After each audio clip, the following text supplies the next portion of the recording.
사도 바울이 2차 전도 여행의 이야기를 나누고 있어요. 아테네죠. 아레오바고 언덕의 가운데 서서 당당하게 복음을 선포했던 사도 바울이 이제는 그곳을 떠나서 고린도로 들어갑니다. 지도를 보시면 아덴에서 고린도 그렇게 멀지 않은 곳인데 거기는 항구 도시예요. 자, 바울 사도가 여러 곳에 개척했던 교회들이 곳곳에 있었는데 빌립보나 데살로니가 또는 에베소나 갈라디아 지역에 또 교회들이 있었습니다. 근데 그 많은 교회 가운데 가장 힘들었던 교회가 바로 고린도 교회였어요. 고린도 지역에서 개척했던 교회였다는 거죠. 고린도적 처음에 사역을 시작할 때부터 사도 바울이 굉장히 힘들어합니다. 그런 두려움 가운데 있었어요. 고린도전서 2장 3절을 보면 내가 너희 가운데 거할 때 약하고 두려워하고 심히 떨었노라 라는 표현이 나옵니다. 왜 그랬을까요? 그것은 고린도 도시 그 지역의 특징 때문에 그렇습니다. 그곳은요 겐그레아 또 레기온이라는 큰 두 개의 항구 도시가 있어요. 아시아와 아프리카의 접경 지역이기도 합니다. 온갖 무역과 상품들, 문화와 종교와 사람들이 왔다 갔다 오가는 그런 요충지, 상업도시예요. 경제적으로는 대단히 훌륭했지만 각종 신비로운 우상숭배, 종교의식이 번창했던 곳입니다. 돈이 많이 돌다 보니 사람들이 부를 축적했고 쾌락을 일삼는 2만 명을 수용하는 큰 야외 극장에서는 문화 공연과 운동 경기들이 벌어졌어요. 고린도 도시의 상징인 언덕이라고 하기엔 좀 더 높은 산등성이 위에는 아프로디테 여신을 숭배하는 커다란 신전이 있었는데 그 신전 안에 성전 창기들, 매춘부들이 무려 1000여 명이 근무를 하고 있었대요. 수많은 사람들이 오가면서 음란한 행동을 하고 있었던 그런 도시. 도시 남쪽에 술집과 여관들이 많아서 향락과 퇴폐적인 모습으로 시끌벅적한 타락한 도시입니다. 헬라어에 코린티아즈마이라는 단어가 있는데 이것은 고린도인처럼 행하다라는 뜻이에요. 고린도인처럼 행하다라는 뜻인데 또 다른 의미로는 매춘행위를 하다, 그렇게 통용되곤 했다라고 합니다. 얼마나 타락한 도시였는지를 알 수 있는 대목이에요. 수많은 사람들이 왕래가 있고 퇴폐적이고 술과 돈과 음란과 우상과 타락의 정점에 섰던 마치 소돔과 고모라와 같은 그런 도시였습니다. 그런 곳에서 사도 바울이 사역을 시작을 합니다. 이전에 경험해 보지 못했던 그런 압박감과 두려움이 찾아드는 거예요. 막막함을 넘어서 두렵기까지 합니다. 여기서 어떻게 복음을 전할까? 여기서 어떻게 교회를 개척할 수 있을까? 그래서 심히 두렵고 떨었다라는 표현을 합니다. 하지만 그럼에도 불구하고 사도 바울이 그곳에 가서 복음을 전했고 교회를 시작을 합니다. 두렵고 떨리고 막막했지만 그것을 넘어서는 하나님의 특별한 은혜가 있었다라는 거예요. 사랑하는 성도 여러분, 혹시 여러분 가운데 어떤 두려움이 있습니까? 여러 가지 일들로 인한 근심, 걱정, 염려가 있습니까? 그것이 어떤 이유든, 경제적인 문제든 건강의 문제든 또 다른 관계의 문제든 새롭게 시작하는 어떤 비즈니스나 사역에 대한 큰 압박이든 여러분 그 속에서 우리는 두렵고 떨지만 그것을 넘어서는, 그것을 능가하는 하나님의 특별한 은혜가 있음을 여러분 꼭 기억하시길 바랍니다. 하나님은 저와 여러분을 사랑하시는 줄 믿습니다. 하나님 우리들 많이 사랑하세요. 그렇기 때문에 그것을 능히 감당할 수 있는 넉넉한 은혜를 허락해 주실 줄 믿습니다. 자, 두려움을 넘어서는 큰 은혜가 있어요. 그것이 무엇일까? 바울 사도에게 임했던 하나님의 큰 은혜 세 가지인데요. 첫 번째, 믿음의 동역자를 만나게 하세요. 1절에서 3절까지 다시 한번 읽겠습니다. 시작. 그 후에 바울이 아덴을 떠나 고린도에 이르러 아굴라라 하는 본도에서 난 유대인 한 사람을 만나니 글라우디오가 모든 유대인을 명하여 로마에서 떠나라 한 고로 그가 그 안에 브리스길라와 함께 이달리아로부터 새로 온지라. 바울이 그들에게 가매 생업이 같음으로 함께 살며 일을 하니 그 생업은 천막을 만드는 것이더라. 그 척박한 곳에서 하나님은 새로운 사람을 만나게 하시는데 브리스길라 아굴라 부부입니다. 수많은 사도 바울의 동역자 가운데 가장 신뢰하고 가장 적극적으로 협력을 했던 믿음의 동역자들이에요. 사도 바울이 이 부부를 얼마나 정말 친밀하게 의지하면서 사랑을 했는지, 또 그들은 얼마나 사도 바울을 의지하면서 함께 동역을 했는지, 로마서 16장 마지막 부분에 보면 이런 구절이 나오는데 3절 4절 같이 읽습니다. 시작. 너희는 그리스도 예수 안에서 나의 동역자들인 브리스가와 아굴라에게 문안하라. 그들은 내 목숨을 위하여 자기들의 목까지도 내놓았나니 나뿐 아니라 이방인의 모든 교회도 감사하느니라. 바울을 위해서 목숨을 내놓을 수 있었던 그런 헌신된 부부예요. 하나님을 사랑하고 자기 가정을 오픈해서 교회를 시작하게 했던 신실한 부부입니다. 여러분, 특별한 그런 만남을 하나님이 허락해 주셔요. 굉장히 복잡하고 힘든 상황이지만 그것을 능가하는 하나님의 은혜는 만남으로 시작이 되더라고요. 여러분, 특별한 만남이 있습니까? 새로운 어떤 만남들, 그것은 기회예요. 기회. 여러분, 좋은 만남을 기대하시고 하나님 앞에 기도하십시오. 그 만남을 통해서 하나님은 역사를 새롭게 이루어 가셔요. 지금 나를 압도하고 부담스럽게 만드는 여러 가지 일들이 있어도 새로운 만남 안에서 하나님이 새로운 은혜와 새로운 돌파구들을 또 허락해 주실 거다라는 거예요.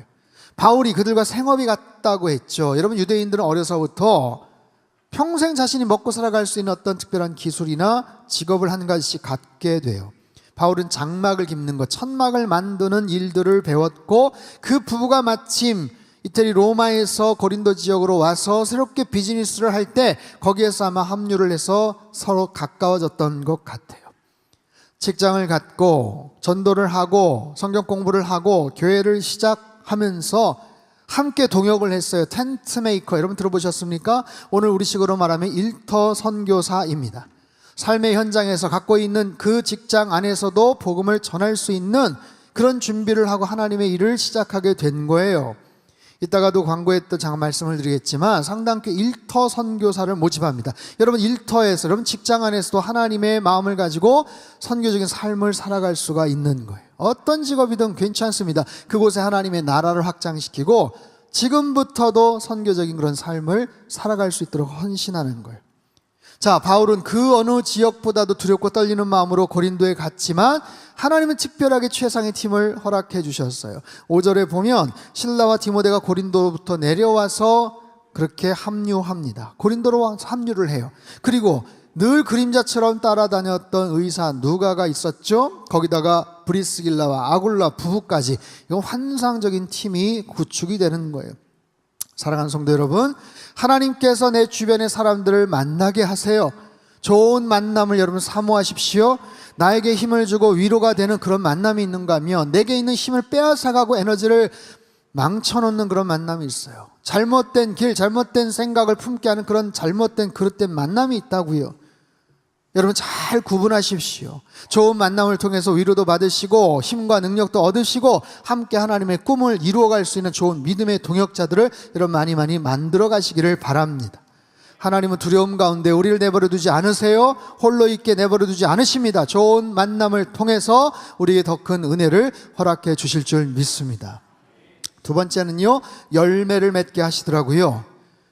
자, 이것은 뭐냐면 고린도 지역이 굉장히 황폐하죠. 영적으로 황폐합니다. 척박한 땅이었어요. 그런데도 열매가 맺혀집니다. 그 척박한 곳에서 어떻게 열매가 가능한가? 그 이유는 씨앗이 확실했기 때문에 그래요. 사도 바울이 뿌렸던 씨앗, 생명의 씨앗, 복음의 씨앗, 진리의 씨앗, 그것은 예수가 그리스도다라는 확실한 복음의 메시지입니다. 5절을 보면 바울이 하나님의 말씀에 붙잡혀 유대인들에게 예수는 그리스도라 밝히 증언했다라는 거예요. 바울이 하나님 말씀에 붙잡혔다. 슈네이케토라는 이 헬라어는요, 신약성경에 12번 등장하는데 둘러싸이다, 맹렬한 공격을 당하다, 병으로 인해서 완전히 압제가 되다, 굉장히 부정적인 의미예요. 근데 그 주어가 뭐예요? 하나님 말씀이에요. 말씀에 붙잡힌 거예요. 말씀에 붙들린 거예요. 여러분 성경에 나오는 수많은 믿음의 사람들은 다 하나님 말씀에 붙잡힌 사람들이에요. 하나님께서 그들의 인생에 찾아오셔서 그들의 삶의 좌표를 바꿔주십니다. 새로운 위로를 주시고요, 인생의 목적을 새롭게 하셔요. 때로는 그렇게 살지 말라라고 권면하십니다. 여러분, 사람의 말도 영향을 받죠. 부정적인 말, 나에게 상처가 되는 말, 평생 가슴에 또 귓가에 아른아른거리는 그런 어떤 말로 인해서 마음이 다치고 폐쇄적인 삶을 살아갈 수 있습니다. 하지만 반면에 긍정적인 말들이 있어요. 어렸을 때 들었던 격려의 말이 있어요. 선생님이 이야기했던, 부모님이 이야기했던 말들이 있어요. 야, 너 잘할 것 같아. 괜찮아, 걱정하지 마. 야, 너 열심히 교회 다니지? 걱정하지 마. 넌 틀림없이 잘 될 거야. 좋은 말들로 여러분 자녀들 격려하시고 또 가족들 격려하십시오. 그 말들이 마음속에 꽉 박혀서 내가 인생을 살아가는 것 같지만 하나님 말씀에 근거해서 그렇게 인생을 살아가게도 되더라라는 거예요. 사도 바울이 말씀에 붙잡혀요. 하나님 말씀에 붙잡혀서 복음을 전합니다. 메시지는 아주 간단합니다. 예수가 그리스도다. 예수가 그리스도다. 강력한 메시지예요. 유대인들에게 우리가 기다렸던, 수백 수천 년 기다렸던 메시아가 바로 그리스도다. 예수다. 바로 그 예수다. 그분을 믿으라. 그분에게 정답이 있다. 그분에게 생명이 있다. 메시지를 전하는 거에 담대하게. 반대도 있었습니다. 방해도 있었어요. 하지만 바울은 위축되지 않고 아주 담대하게 선포합니다. 6절, 7절, 8절 같이 한번 읽습니다. 시작. 그들이 대적하여 비방하거늘 옷을 털면서 이르되 너희 피가 너희 머리로 돌아갈 것이요 나는 깨끗하니라. 이후에는 이방인에게로 가리라 하고 거기서 옮겨 하나님을 경외하는 디도 유스도라 하는 사람의 집에 들어가니 그 집은 회당 옆이라. 또 회당장 그리스보가 온 집안과 더불어 주를 믿으며 수많은 고린도 사람도 듣고 믿어 세례를 받더라. 여러분, 대적하고 비방하는 사람들이 있었어요. 하지만 바울은 담대합니다. 그래, 괜찮아. 난 책임 다 했어. 역할 다 했어. 나 이방인에 가서 복음을 전할 거야. 그리고 나서 복음을 전하는데 디도 유스도라는 사람 찾아갑니다. 회당장 그리스보가 온 집안과 더불어 예수님을 믿습니다. 놀라운 것은 수많은 고린도 사람들이 듣고 믿고 세례까지 받았다라는 거예요. 여러분, 말도 안 돼 보이고 상상할 수 없었던 곳인데 생명의 씨앗이 들어가니까 그들이 귀를 열더라고요. 마음을 열더라고요. 세례까지 받더라고요. 바울에게 얼마나 큰 위로가 되었겠습니까? 여러분, 그 압도하는 두려움을 이길 수 있는 것이 열매예요. 열매. 여러분, 살아가면서 열매가 있다는 것은 얼마나 큰 위로가 되겠어요? 내가 살아가면서 중간중간에 하나님이 나에게 열매를 확인해 주셔요. 얼마나 보람이 있겠습니까? 근데 열매가 없으면 속상한 거예요. 위축되는 거예요. 내가 잘못했나? 이 길이 아닌가? 그런데 하나님께서 열매를 허락해 주셔요. 열매는 노력에 대한 보상이고 내가 잘 살았구나, 이 길 잘 걸어갔구나, 하나님의 선물이죠. 두려움이 엄습하고 어려움을 만나게 되면 주저앉고 포기하려고 하는데 하나님이 열매를 허락해 주시니까 여러분 그 길을 꿋꿋하게 걸어갈 수 있지 않겠어요? 사랑하는 성도 여러분, 한 해 동안 열심히 살아왔던 여러분 삶 가운데 하나님이 주시는 풍성한 열매가 있게 되기를 주님의 이름으로 축복합니다. 두려움을 넘어서는 큰 은혜, 바로 열매예요. 열매. 기도의 열매, 사랑의 열매, 수고의 열매. 이 가을 주렁주렁 풍성한 열매를 맺으며 사시기를 주님의 이름으로 축복합니다. 세 번째는요, 하나님이 함께 하시더라 라는 거예요. 9절, 10절, 11절 같이 읽죠. 시작. 주께서 환상 가운데 바울에게 말씀하시되 두려워하지 말며 침묵하지 말고 말하라. 내가 너와 함께 있음에 어떤 사람도 너를 대적하여 해롭게 할 자가 없을 것이니 이는 이 성 중에 내 백성이 많음이라 하시더라. 1년 6개월을 머물며 그들 가운데서 하나님의 말씀을 가르치니라. 아멘. 주님 말씀하시는 거예요. 내가 너와 함께 있을게. 걱정하지 마. 너를 해롭게 할 자가 없어. 이 성에 내 백성이 많다. 여러분, 얼마나 큰 위로가 되는 말씀이겠습니까? 힘들고 어려운데, 속상한데, 혼자 있는 것 같은데 걱정하지 말라는 거예요. 내가 너와 함께 하지 않니? 내가 너와 함께 하리라. 내가 너와 함께 하리라. 여러분, 하나님은 우리와 함께 하시죠. 하지만 어떤 특정한 상황 가운데서 나에게 위로가 되시는 말씀, 설교를 통해서, 꿈을 통해서, 누군가를 통해서 하나님이 나와 함께 하시는구나 라는 특별한 사인을 받을 때 여러분 우리는 그 두려움을, 그 절망을, 좌절을 이겨낼 수 있는 힘이 나오는 거예요. 여러분 내가 너와 함께 하겠다 이 말씀은 야곱이 형의 추격을 피해 밧단 아람으로 떠날 때 하나님의 천사를 통해서 야곱에게 들려주셨던 말씀이기도 합니다. 창세기 28장 15절 말씀 우리 큰 소리로 같이 읽죠. 시작.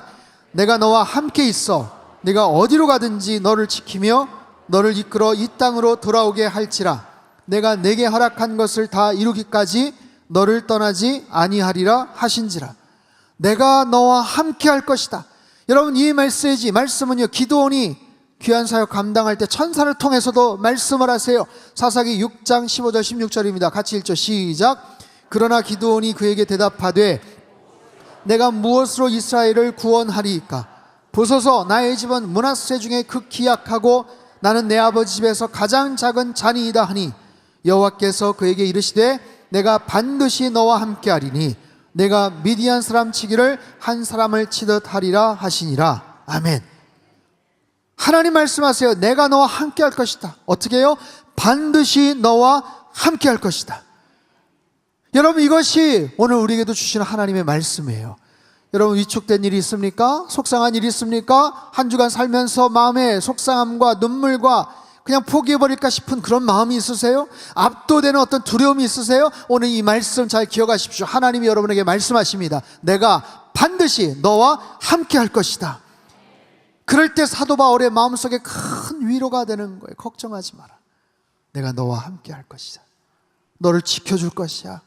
너를 해롭게 해코지할 사람이 없어. 이성의 내 백성이 많도다. 걱정하지 말고 담대히 선포하라 라는 거예요. 결국 사도 바울은 1년 6개월 동안 그곳에서 귀한 사역을 감당합니다. 고린도 교회 서두에 말씀드렸죠. 참 힘든 교회였어요. 1년 6개월 만에 바울이 떠납니다. 왜 떠나는지는 잘 몰라요. 후임자가 옵니다. 아볼로라는 사람이 와서 목회를 했지만 얼마 안 가서 또 떠납니다. 여러분 고린도 교회는 서로 간에 파당이 막 생겼어요. 전임 목회자, 후임 목회자 서로 편가르기를 합니다. 서로 비교를 합니다. 단점을 막 부각시킵니다. 트집 잡습니다. 당시 고린도 교회 그 세속적이고 타락한 그 가치관들이 그대로 교회 안에 휩쓸려 들어옵니다. 온갖 우상의 제물들, 희한한 은사 문제, 부활에 대해서 불신을 합니다. 뿐만 아니라 각자의 부도덕한 그런 모습들이 교회 안에 막 여과 없이 들어와요. 온갖 부끄러운 음란한 행동들이 교회 안팎에서 벌어져요. 송사로 인한 법정 다툼도 마다하지 않습니다. 자신들끼리만 싸우는 게 아니에요. 교회를 개척하고 세례를 주었던 바울 사도를 향해서도 신랄하게 공격을 합니다. 바울이 개척했던 여러 교회 중에 정말 공을 많이 들였지만 가장 큰 상처와 아픔을 줬던 교회가 고린도 교회였어요. 그럼에도 사도 바울은 주시는 하나님의 은혜로 그 모든 어려움들을 이겨낼 수 있었고 그 사역을 잘 마치면서 하나님의 은혜를 찬양하고 높여드려요. 고린도전서 15장 10절 말씀 같이 한번 읽죠. 시작. 그러나 내가 나된 것은 하나님의 은혜로 된 것이니 내게 주신 그의 은혜가 헛되지 아니하여 내가 모든 사도보다 더 많이 수고하였으나 내가 한 것이 아니요 오직 나와 함께 하신 하나님의 은혜로라. 자신이 경험한 하나님의 은혜가 너무 크고 놀라웠기 때문에 정말 힘들었던 사역이지만 그럼에도 1년 6개월간 잘 마칠 수 있었고 그 이후에도 동일한 은혜를 가지고 고린도 교회를 향해서 성도를 향해서 기도하고 애정을 계속 갖고 권면하고 세워줍니다. 여러분 그렇게 상처를 받고 힘들었다면 그 교회를 떠나면 내가 다시는 정말 그쪽을 향해서 뭐 하나 봐라 뭐 이런 거잖아요. 다시는 내가 연락 하나 봐라 뭐 이럴 수 있잖아요. 어떻게 되든 말든 알아서 하겠지 이럴 수 있잖아요. 근데 애정이 있어요. 사랑이 있어요. 잘 견뎌냈으면 좋겠어요. 후임자로 갔던 아볼로도 나는 도저히 못하겠습니다 하고 그냥 튕겨져 나갔어요. 목회자가 없어요. 어떻게 해야 될지를 모르는데 그럼에도 편지를 쓰고 권면을 하고 재차 방문을 하고 자신에게 부어주셨던 하나님의 그 은혜가 고린도 교회와 성도들에게도 임하기를 간구하고 축복을 합니다. 고린도전서 후서의 맨 마지막 부분은 이렇게 끝이 나요. 고린도서 13장 13절 같이 읽죠. 시작. 주 예수 그리스도의 은혜와 사랑과 성령의 교통하심이 너희 무리와 함께 있을지어다. 아멘. 주 예수 그리스도의 은혜와 하나님의 사랑과 성령의 교통하심이 너희 무리와 함께 있을지어다. 여러분, 이 말씀은 모든 교회 목사님들 축도의 가장 중요한 근간이 되는 바로 그 대표적인 구절이 되지 않겠어요? 나와 함께 하셨던 그 하나님의 은혜가 고린도 교회 가운데, 고린도 성도들 가운데도 충만하기를 바라는 거예요. 주님, 이 교회를 지켜 주시옵소서. 주님, 이 성도들을 하나님의 은혜로 지켜 주시옵소서. 여러분, 고린도 교회만이에요? 우리도 마찬가지예요. 하나님의 은혜가 없으면 살아갈 수 없는 존재들이에요. 하나님의 은혜가 아니면 서로 잘났다고, 서로 똑똑하다고, 내 능력과 내 경험과 내 의지를 가지고 잘 살아가는 것 같이 착각하는 우리들이에요. 하지만 여러분, 하나님이 우리 불쌍히 여겨주시지 않으면, 하나님이 우리를 은혜로 지켜주시지 않으면 한순간도 하루도 살 수 없는 우리들이에요. 여러분, 오늘 아침 눈을 떠서 하나님 앞에 뭐라고 기도하셨습니까? 하루의 시작을 하나님과 어떤 모습으로 여러분 기도하며 하루를 시작하세요?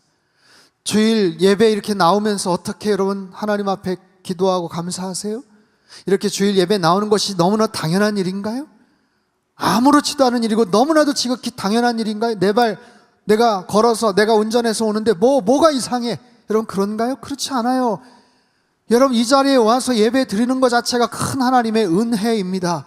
이 현장에서, 이 공간에서, 이 분위기 속에서 찬양하면서 예배 드리고 싶어하는 병석에 누워 계신 우리 성도님들이 얼마나 많은지 몰라요. 이 자리에 와서 이 시간과 공간과 이 찬양과 좋은 성도와 좋은 교회에서 믿음 생활할 수 있도록 기회 주신 하나님께 여러분 날마다 감사하며 사시기를 바랍니다. 여러분, 우리에게 주신 하나님의 은혜를 더 큰 하나님께 감사의 고백으로 드리시는 이번 가을이 되셨으면 좋겠어요. 고린도 교회 참 속썩였던 교회죠. 그렇게 금방이라도 깨질 것 같았던 교회 어떻게 되었을까요? 여러분, 오늘날 튀르키예, 터키 지역이나 신약성경 지역의 대부분의 교회들은 지금 터만 남아있어요. 그냥 흔적만 남아있을 뿐입니다. 요한계시록 7개 교회들, 당대 칭찬을 받았고 대단한 사역을 했던 교회들조차도 그냥 터만 남아있을 뿐이에요. 기록이 없어요. 역사, 전통 어떻게 됐는지 다 끊겨 있어요. 근데 놀라운 것은 뭔지 아세요? 고린도 지역의 사도 바울 기념교회, 고린도 그 지역의 사도 바울 기념교회가 아직도 현존하고 있다는 사실입니다. 그 교회, 물론 여러 가지 모습으로 바뀌었지만 그 교회의 명맥을 지금까지 이어가고 있고요. 저 교회의 현판에는 놀랍게도 지금까지 사역을 해왔던 수많은 목회자들의 명단이, 이름이 쫙 기록이 되어 있어요. 여러분, 작아서 안 보이죠? 맨 마지막 부분에 89번째 목회자가 있어요. 89대 목회자가 2006년도서부터 지금까지 사역을 하고 있어요. 그 사역을 하다가 세상을 떠나면 또 다른 목사님이 오셔서 사역을 하는데, 89대의 목회자가 계속해서 2000년 동안 이어져 오는데, 저 위를 거쳐서 맨 위에 올라가면 누가 교회를 개척했어요? 사도 바울이 개척했어요. 어파스톨로스 파울로스, 사도 바울이 개척했던 교회. 사도 바울이 초대 목회자예요. 두 번째가 아폴로스, 아볼로가 두 번째 목회자, 세 번째가 신라가 세 번째 목회자예요. 그 엄청난 2000년 동안 수없이 많은 목회자가 때로는 10수년, 때로는 몇 년, 때로는 정말 30년, 40년, 50년 동안 대를 이어서 2000년 동안 기가 막힌 그 교회의 명맥을 지금까지도 이어오고 있다는 사실입니다. 여러분, 이것이 얼마나 놀라운 일입니까? 사도 바울이 하나님의 그 은혜를 사모하며 그 은혜가 이 교회 가운데 계속해서 부어지기를 원합니다 기도했던 것처럼 하나님의 놀라운 은혜가 그 성도들과 그 교회와 그 역사와 전통 가운데 지금까지도 이어져 오고 있다는 사실이에요. 사랑하는 성도 여러분, 우리가 일상에서 경험하는 어떤 종류의 두려움도 하나님의 은혜를 이기지 못합니다. 내가 근심, 걱정, 염려, 짜증과 속상함과 여러 가지 어려움이 있어도 하나님이 베푸시는 은혜를 이길 수가 없습니다. 여러분, 그 하나님의 풍성한 은혜 가운데서 살아가는 저와 여러분 삶이 되시길 주님의 이름으로 축복합니다. 어떤 종류의 두려움, 어떤 종류의 부담과 근심, 걱정, 염려도 하나님의 은혜로 말미암아 제압당하고 사라지고 힘을 잃게 될 줄로 믿습니다. 하나님의 풍성한 은혜가 바울 사도에게 임했던 것처럼 우리 삶 가운데 좋은 만남이 있게 되기를 주님의 이름으로 축복합니다. 풍성한 열매를 그때그때마다 풍성하게 열매 맺으며 사시기를 바랍니다. 그리고 항상 하나님께서 우리와 함께 하시는 임마누엘의 축복이 우리의 삶 가운데 언제나 넘쳐나서 여러분 가정 가운데, 우리 교회 가운데, 이 나라 민족 가운데 넘치는 하나님의 은혜로 말미암아 여러분 우리의 삶이 더욱더 승리하며 살아가기를 주님의 이름으로 축복합니다. 살아계신 하나님 아버지, 살면서 힘들고 어려울 때 많습니다. 한숨과 눈물이 터쳐나오고 힘이 쫙 빠지고 주저앉고 싶을 때가 많습니다. 그럼에도 이 모든 것을 압도하게 역사하시는 하나님의 은혜가 있는 줄 믿습니다. 주여, 그 은혜를 더하여 주시옵소서.